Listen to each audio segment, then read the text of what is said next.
Nang papasimula pa lang ang 1900s, ang mga nakamamanghang serye ng istrukturang bato ay mga nadiskubre sa mga masusukal at malalayong lokasyon sa iba't ibang panig ng mundo.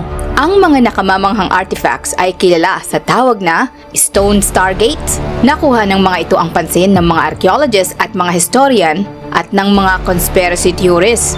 Ang mga bato ay naikurba ng may detalyadong pattern at mga simbolo.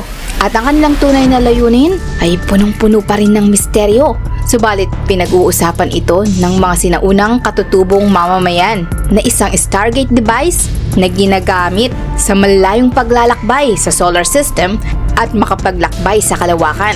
At noong dumating ang 1950s, halos lahat ng mga Stargate ay mga naglaho na wala ng mga bakas.